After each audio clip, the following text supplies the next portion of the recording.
In February 2026, the DOJ did the unthinkable. They unsealed over 3.5 million pages of documents linked to Jeffrey Epstein. It was the largest data dump in history. And buried deep inside those files was a name nobody expected to see: Ellen DeGeneres. For some, it made sense. Why? Because Ellen had spent years publicly defending high-profile stars who are now all sentences in life prison. But for most of us, it was a total shock. How does the Queen of Kindness end up in the world's darkest files? When I say be kind to one another, I mean be kind to everyone. Just be kind. But the act of being kind also has great benefits. Try to do something kind this week. If you look closely at the empire she built, this isn't just a surprise, it's a massive red flag. By the end of this video, we're going to look at the real Ellen. Not the one dancing on your TV, but the one behind the curtain. Who she really is. Why did she stay so close to and promote individuals who are now serving life sentences? Furthermore, what exactly is her name doing in the 2026 Epstein document release? Even more shocking, why did the people close to her die so suddenly? And what were they about to reveal? Ellen DeGeneres once lit up the world like sunshine. In the 1980s, she started as a brave stand-up comedian. In 1997, she made history by coming out as gay on her sitcom in the famous Puppy episode. She became a hero to many. After tough times, she returned stronger in 2003 with the Ellen DeGeneres Show. My family, though, I think that my grandmother started walking 5 miles a day when she was 60. She's 97 today, and we don't know where the hell she is.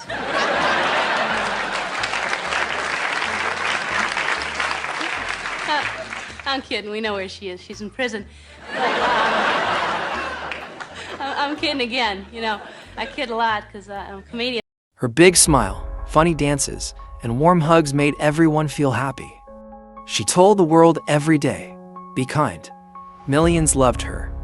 She seemed like the nicest person on TV, a true icon of joy and acceptance.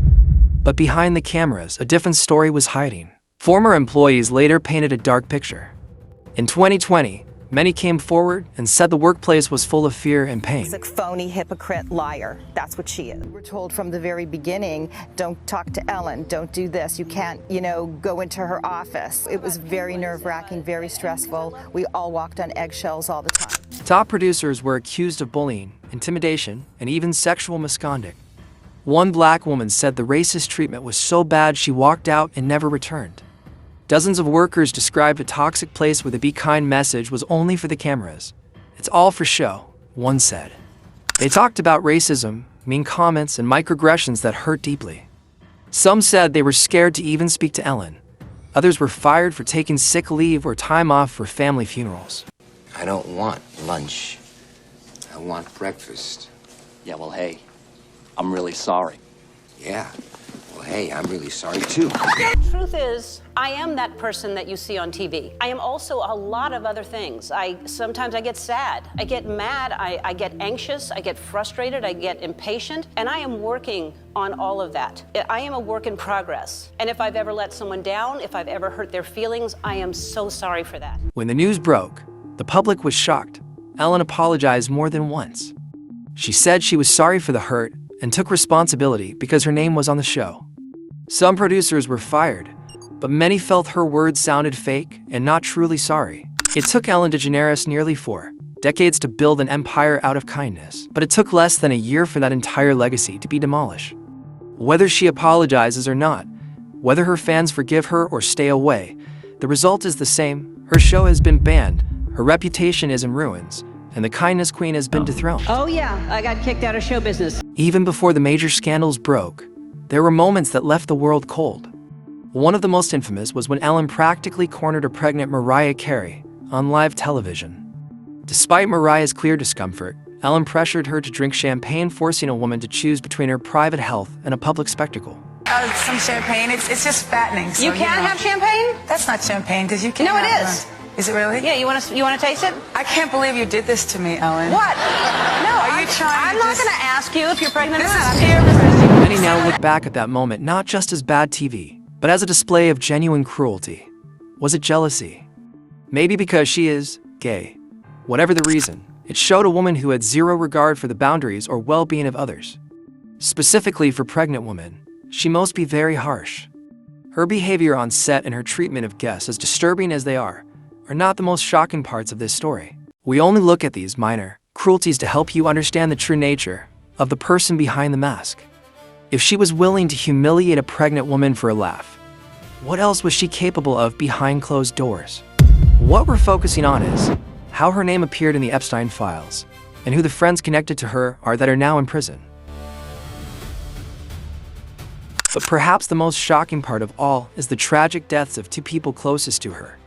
Just months after her show ended, her girlfriend and executive producer, Stephen Twitch Boss, the heart of her Be Kind brand, was found dead. And only months earlier, to sudden deaths in such a short time. What really happened to them? That's where things get even darker. Let me know your thoughts in the comments below. Ellen DeGeneres was publicly close to 3 men later convicted of serious crimes involving exploitation, trafficking, and abuse. Diddy appeared multiple times on her show, where she once called him her cuddle McSnuggles stuff, and was sentenced to over 4 years in prison. Harvey Weinstein was photographed with her, appeared on the show, and received her support. He is serving 16 years for rape and sexual assault. John of God, whom she promoted as a spiritual healer, was sentenced to over 400 years. All 3 were featured as friends, yet she stayed silent until their convictions. The pattern is hard to ignore. Ghislaine Maxwell convicted in 2021. Ellen's show ended in 2022. Diddy arrested in 2024. And now Ellen's name appeared in the Epstein files. In February 2026, the Department of Justice unsealed over 3.5 million pages connected to Jeffrey Epstein and Ghislaine Maxwell. The internet exploded, and Ellen DeGeneres was one of the names people focused on. But here's what the files actually say. Ellen's name only appeared in emails about a speaking event, newsletters, and a party mentioned in St. Bart's. No criminal evidence, no victim accusations, no flight logs, nothing like that. Then a fake website published an AI-generated story claiming Ellen admitted to being a cannibal. It went viral fast, but it was completely fake. The files mentioned the word cannibal 50 times, but never connected to Ellen. So why did so many people believe it? Because of everything that happened before. The toxic workplace scandal, the deaths connected to her circle, and the fact that Ellen quietly left the US months before the files dropped. She sold her Montecito mansion, moved to England, and people started connecting dots on their own. And maybe that's the biggest lesson in this entire story. Once the internet decides you look suspicious, even rumors can start sounding like evidence. If you want to know the full warning Jim Caviezel gave about this woman, Ellen DeGeneres, and the dark side of Hollywood years before they tried to cancel him, click on the video up here. You will be shocked by how accurately he predicted everything that's unfolding now. Don't miss it.